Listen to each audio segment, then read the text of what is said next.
Here's a controversial story that has people talking today. Parents at an elementary school in Connecticut were invited to take part in a seminar all about gender identity and sexuality. So here are some of the talking points. Parents learned the definitions for transgender and cisgender. If you didn't know, cisgender is someone who identifies as the gender they were assigned at birth. They also learned about presentation, or how someone expresses their gender, which might include their accessories, clothing, body language, and also gender identity, or who someone is, if they are feminine or masculine, or maybe non-binary. So the seminar also encouraged parents to talk with their kids about these things. So what do you all think? I've been looking at the comments. A lot of you think that this is a great idea to teach parents about this, although some of you believe that elementary age kids are just too young to understand. Erica, what do you make of this?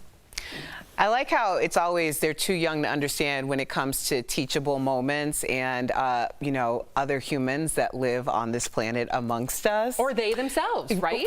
It's always like, are they too young for this teachable moment, but they're not too young to be discriminated against or experience any of those things at that very same age. So why are we always so protective of the information, which only creates more knowledgeable children who honestly are far more knowledgeable than their parents at this point? Yeah, I mean, Al, you're a teacher. Is there an age when anything sexual is appropriate, or is it not? I don't know. Well, you know, as soon as you hand your kid an iPad, or they interact with another kid that has one, they know more about the world than you instantly ever did. Or when they look in the mirror. We're talking about identity here, too. And that's what I'm saying. The things that we think are these topics that we need to sit down with our kids and say, I'm going to hold your hand, and our kids are looking at us like, dude, stop it, boomer. You know, I have somebody close to me, I'm not gonna say who it is, but they transitioned in high school in Ohio 10 years ago.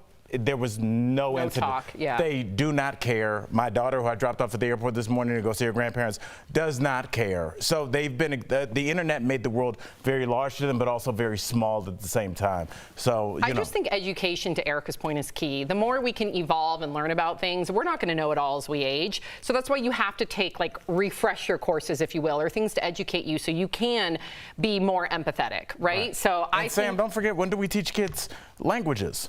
3, 4 years old? Yeah, so that's when your brain can absorb things. You know, if you have a crush on a boy or a girl at 4 years old, you know if you like to prefer, like Sophie dresses herself. If she were dressing herself in suits every day or bow ties, you know, perhaps later on in life we would learn that she identifies more male. Or as a banker. Or a what? A banker. What is a suit?